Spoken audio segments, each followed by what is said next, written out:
Hey everyone, welcome to episode 224 of 15 with Andy, Brady, and Jeff. It is all three of us back together after a week off. And I don't know about you, but this week it really started to sink in that just when you think 2020 might have dished out all it can, it could, and would, and maybe it should, those of us living on the eastern seaboard of the U.S. are beginning to feel a little bit like being inside of a pinball machine of tropical depressions, storms, and hurricanes. For only the second time since the mid-1900s when storm naming became a thing, we find ourselves on the cusp of running out of traditional names in the English alphabet. Of course, we don't use Q, U, X, Y, and Z. I mean, I don't know why. So there's only a few names that could be started with either of those or any of those. But with 4 storms currently spinning in the Atlantic and 1 in the Pacific, but we're not counting that, and the Gulf, and 2 more as possibles forming right as we speak, we will go to the plan B of naming storms using the Greek alphabet. I did not know that. You guys, did you? Either of you know that? You guys are like longtime Floridians. Yeah, I was today years old when I found out about this. The first of which, of course, would be alpha and then beta and then on down the line. But in nearly 3/4 of a century of naming storms, we've only run out of names once prior, and that was in 2005, which included storms like Rita, Wilma, and of course, who could forget, Katrina. So how very 2020 of you, hurricane season. Good on you. But on a serious note, all the people in the extremely slow-moving path of one of those said 4 storms, Hurricane Sally, meaning Alabama, Mississippi, Louisiana possibly on the eastern edge, and even the panhandle of Florida could really use all of our prayers. This storm traveling at a whopping 2 miles per hour makes them estimate that rainfall could be upwards of 25 inches or more. I heard one report of 32 inches. That's a lot of rain when you think about it. So let's hold them up in prayer this week. All right. This week was week 2 of our series Simply Gospel. The first was, and second, was also by Jeff Sincomani. And if you haven't heard last week's podcast, I would encourage you to press pause now and listen before finishing up with us today, as the two are really connected. A lot of things and a lot of emotions were happening in this message, and maybe most uncomfortable was shame. No one likes it, no one wants to talk about it, and no one wants anyone else to know what they're shameful for or that they're ashamed of anything. Maybe anything they've done, something they've not done, or simply maybe haven't lived up to even their own standards. Jeff shared a quote by Brene Brown where she says, "It is probably the most repelled emotion in the human body." And I've never thought about it that way before, but she's probably right. So Jeff, just from, as you prepared for this message, let's talk a little bit about shame and a little bit about, why is this, maybe is a better question. Why is this such a repulsive thing to us, and why don't we deal very well with it? Well, as I was reading the story of Adam and Eve, it's a story that I think that's where the good news began. I think it began with God saying, even though this feels like the worst thing that could have ever happened to mankind, which it was, yeah, there is still good news, right? Yeah. And he, I think in the garden, he comes, and the very first thing that they experience when they realize that bad news has very first thing that they take away from that is not that, they don't get defensive at first. They know that they feel shame. It was the first thing that happens. Yeah. And they hide from the very person that they had absolutely just a minute, or so ago before they had gone into that experience. They had no reason to hide from God, and all of a sudden shame. So I believe that the very thing that takes us away from the good news, I shouldn't say I believe, I think that this is the part that makes us repel good news is the fact that we have listened to a voice within ourselves that keeps us away from God and wants us to hide. Ooh. It's really not God hiding from us. Right. Right. Well, that's a tough one to deal with, right? Well, I never thought about it this way because you read the word shame, or if someone was ashamed, or you feel shame, but I think it's something that we just don't want to deal with enough that we just kind of brush under the carpet, because I never just stopped and think, hey, I feel ashamed about this. Maybe I don't like it, or maybe, it's not something that happens all the time, probably a lot more in my past than in my current. But I think as overall, it's not something that, like, when's the last time you talked to someone other than maybe your spouse about something that you felt ashamed of, or even something that you've done in your past? And so I think it really is maybe a dirty word, and maybe more so to us as Christians. And I think it's seen as a really, really sinister thing, and a big weakness, like a big self flaw that people can see, that we think people can see in others. I don't know if we can or if they can. But Jeff, you said something interesting. You said shame doesn't sit long before we start to put it somewhere. We either have to admit who we are and seek restoration, or we have to project it on someone or something else and discredit the source. And then when you put it that way, that happens. Yeah, when you put it that way, then it's like, oh yeah, maybe I have dealt with shame, and maybe it wasn't shame like I thought it was. What is this shame that we're talking about? Like, what are the manifestations? Because I think sometimes maybe we're not even dealing with it because we're not realizing it correctly. The part that I have you get from the story with Adam and Eve, again, they go to deflecting again. God asks them, who told you? And then they go right into the idea of, I got to blame somebody. Well, that's true. But Brene said it's an emotion that we don't let, and we have to figure out something to do with it, because we just can't live in that for too long. And so we end up trying to displace it and trying to maneuver it, or at least trying to call it something else, or even blaming or creating. And then eventually you try to, rationalize that the source. So that's not really true. Or you discredit the person that made you feel, in what your mind made you feel that way. So it's a hard emotion to, nobody wants to deal with it. So we bury it. That's for sure. The more we've even talked about it now, there's not a lot of answers that just roll off your tongue because it's something that you're used to dealing with. You can pick anything else, or a lot of other things. You can say, how do people deal with self-esteem, and how do people deal with maybe lying, or, all of these other things that seemingly are probably maybe the outcropping a little bit of shame for something, maybe sometimes things we don't realize. So I think maybe this is just something that I've literally sitting down today and yesterday and trying to put together coherent thoughts on this.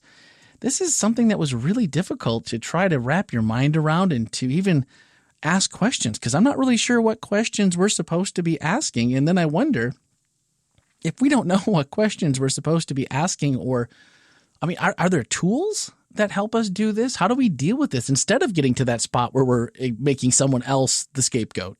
Well, and I think that's the piece that God tried to get Adam and Eve to understand, was that you're listening to the wrong voice.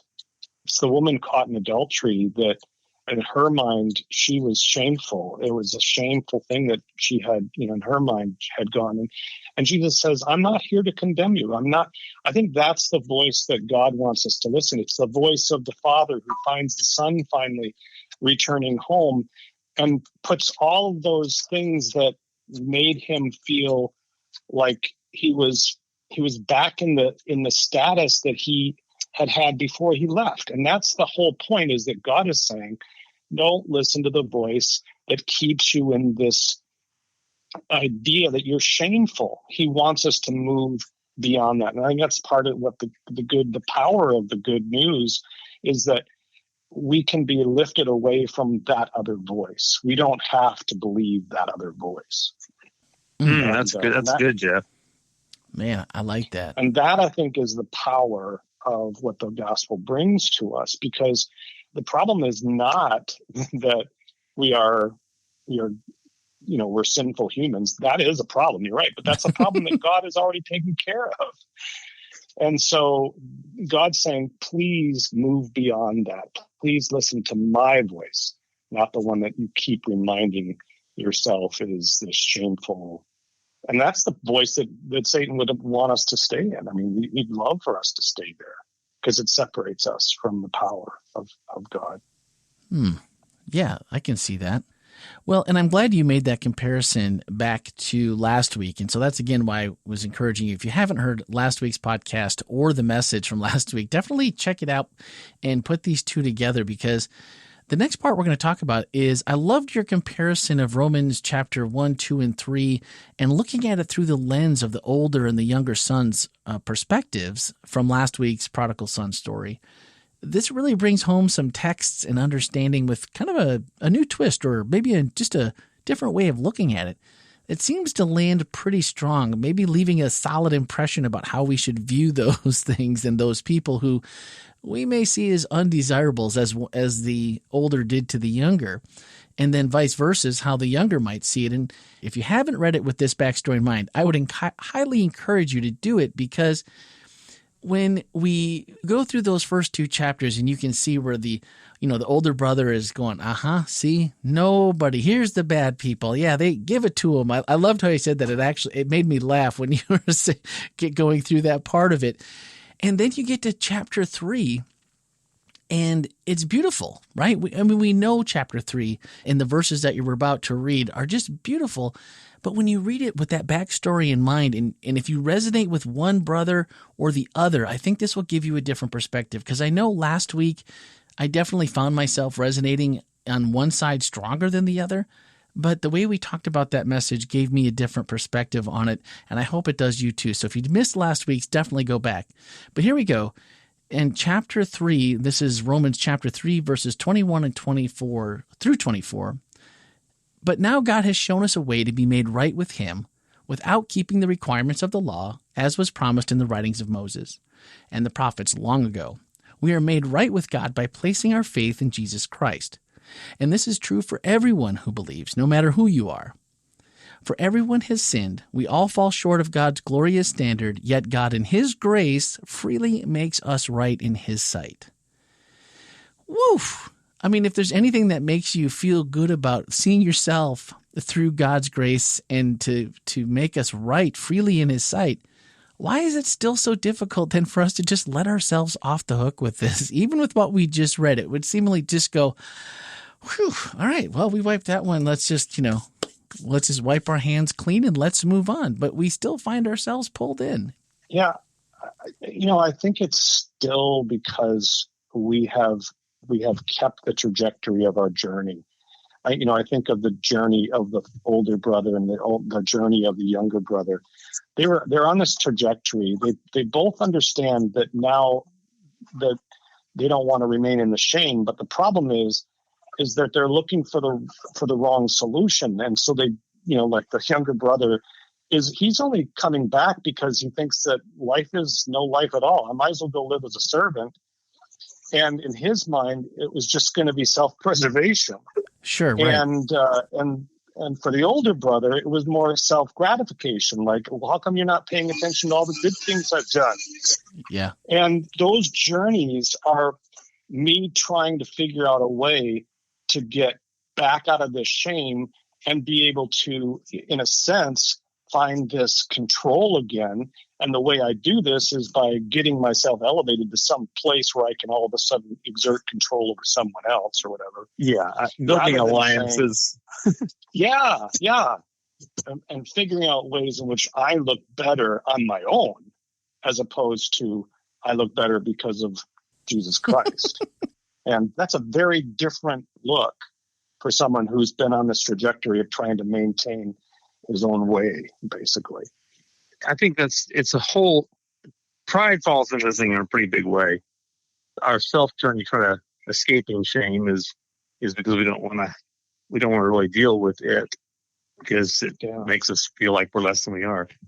And then we start to rationalize, I did all this for you, Dad, blah, blah, blah, blah. When in actuality, he's doing it for himself. I was expecting, Andy, that this is where your tried and true time-honored advice of we usually think more of ourselves than we ought. I think that's where we apply this one. Yeah, it does.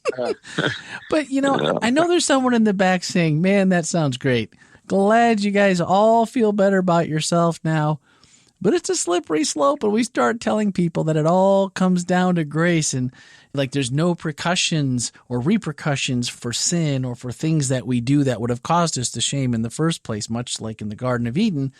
You know, like Jeff, you said, immediately they knew that from a moment earlier they had not this shame, and all of a sudden it's pervasive and they can't get away from it. But we're not saying here that this is a substitute for asking for forgiveness and being and maybe feeling that shame because we've done something, but we're also just going to be able to move on, ask for forgiveness, and let ourselves off the hook, and then apply that same to someone else, right? Well, and not just letting ourselves off the hook, but making plans and living intentionally to say, okay, I want to live a God-honoring life. Am I going to do it 24/7 every time? Yeah, probably not. I'm human.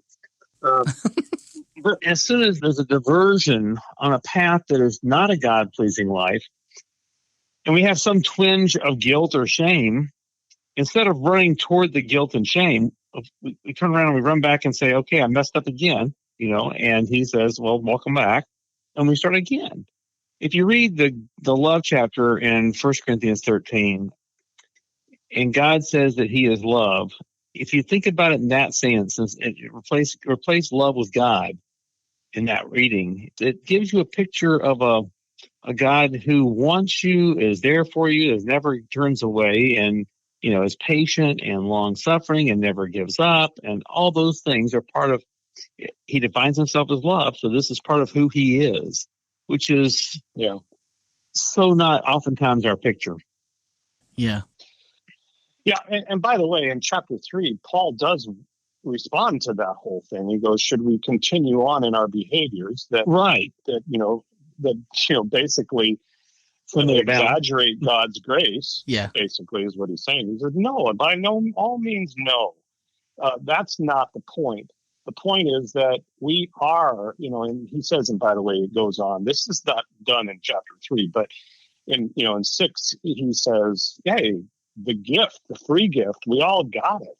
We all get it, but it still doesn't negate the fact that this is Christ's doing, not ours. And then we get a chance to now respond with our behaviors, with our life, with our sacrificial lives, you should say, as he pronounces that.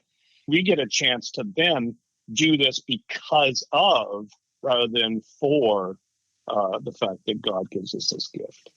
Yeah, that's, some really very nice gifts that may come to us with no strings attached whatsoever from the giver, still have responsibilities, still have things we need to do. I mean, somebody gives you a brand new car, but you still got to put gas in it. You still have to have oil change. You got to take care of it. You need to wax it and wash it and clean it out. And so those things, you're not repaying the giver for the gift. It doesn't lessen the gift. It doesn't diminish the gift. And you're certainly not paying anything back for the gift. I like that because you're right. There is something, no matter what you're given, there is something that you need to do. And sometimes we look at those things that we have to do or that there's responsibilities, and we look at those as a negative when, in fact, there's many good things and good responsibilities that come with this. If it means that part of my responsibility is treating people kindly and with respect and equally to all other people, or it's a responsibility to take care of the hungry and the sick and feed the poor. I mean, are these things that we're just saying to ourselves, well, that's a whole lot of pain in the butt. I don't want to do this. Or are we looking at those and just saying that all these things, that these responsibilities that come with this really are an honor if we truly love Jesus and we think that his life is a model to emulate and to live by and or that makes life better for all people that would choose to walk that way, then what's the downside? Other than that, we seem to get hung up on, well, then that's just the grace, but we sometimes don't wait long enough to say, well, give us a chance for the works. We'll take the grace, of course. We'll always take the grace. But give us a chance to even, to make those mistakes and then realize that Jesus is there on the other side to pick us up. He's waiting. And all right, head back to it. We got work to do. And seeing it as a relationship that we both want the same things, essentially. I think we just put these in the wrong order sometimes, and it gets confusing. And then we let the devil bring us down with how bad we are, and God couldn't possibly love me. So this one just seems so hard all the time to apply to our lives. That's all. Yeah, raise a little shame. That'll do it. Yeah. Well, the other thing I was thinking about, is there any good books that, someone actually had contacted me. I forget which book it was from it's probably a month ago, month and a half by now. And one of the books that we recommended, someone went and bought it. They're like, that's the best book I ever read. Oh, wow. Keep giving us things to read. Well, that's nice. And so I can't remember which book. Yeah, I can't remember which book it was that we suggested. So if there's anything that you've read that you think might be of assistance here, let's put it out there. Well, it's not a spiritual book, but it's a book that I think can still be an asset on the journey, and that's, of course, Brene Brown's Daring Greatly. Daring Greatly? Yeah. I would say, too, Searching for a God to Love is a good one by Chris Blake as well. Yeah, that'd be a good read. There's actually 3 books by David Benner. Yeah, his book called Surrender to Love. Surrender to Love. David Benner? David Benner. It speaks against the whole self-reliance side of this equation. Anyway, it's excellent. Yeah. I think part of it right now is that with COVID, I mean, there are still a lot of us that still aren't totally back to normal as far as work schedules, and maybe we're working from home, maybe we're working less hours in a different role, or we've been repurposed for a different position within the company until things get back to normal. So I think people may have a little bit more time than normal to read.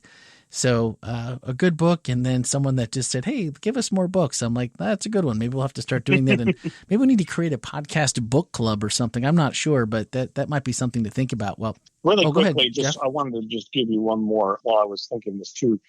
Graham Maxwell has a book called Servant or Friends. Oh, yes. I think Servants or Friends.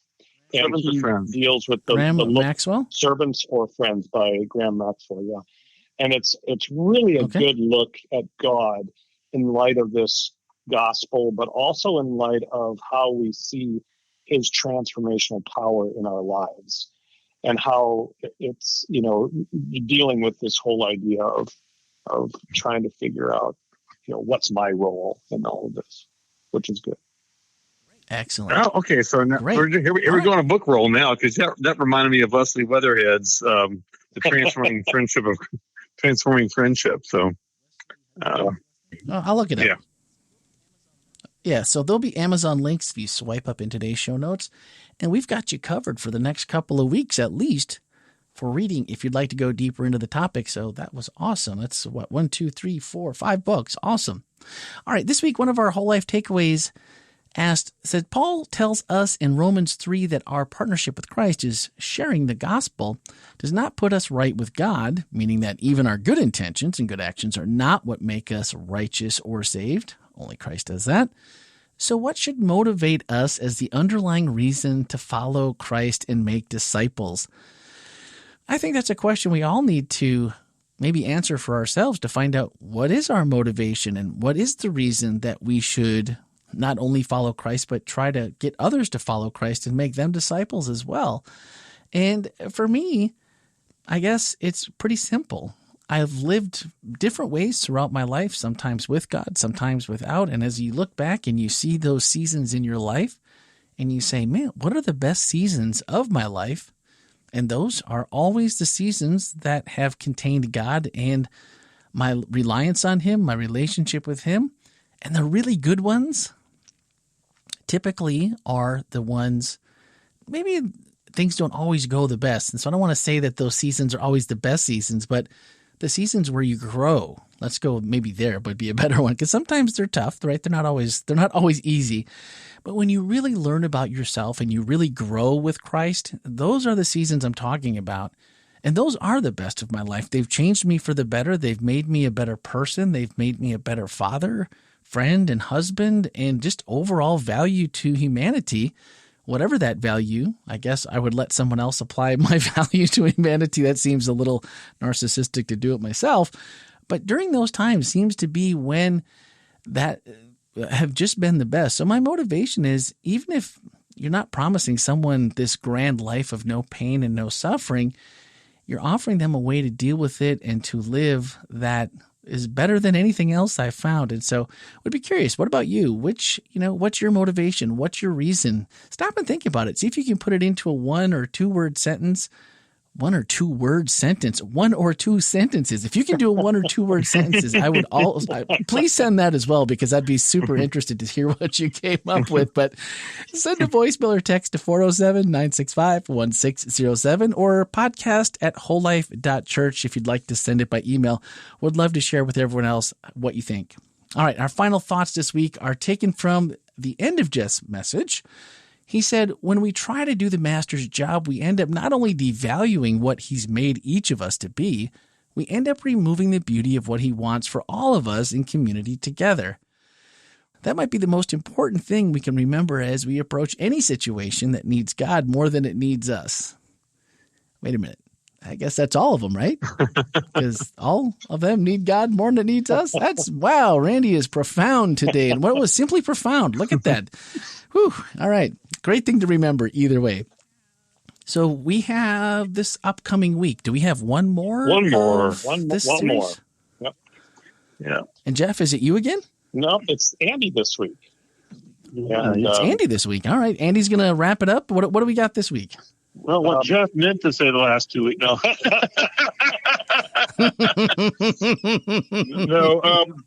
It's just put together a really good series and done a great job with it. And this last one, we're talking about the gift, and who knows? We'll see. It's still a work in process. All right. Well, that's going to do it for this week. So next Tuesday evening, it's Speaking of Grace. And of course, we'll be back next Wednesday morning for episode 225. So do plan to join us. Oh, one quick thing. Denise Butler, thank you so much for our parking lot conversation last week. She shared with me. She caught me in the parking lot. We were at the church filming Sabbath School and saw her outside, and we connected for just a moment. And so I know you're listening right now on your walk. It's Wednesday morning. And so thank you for taking us along each and every Wednesday morning. And thank you so much for your kind words. I really, really appreciate them. So everyone, thanks for listening and have a great week.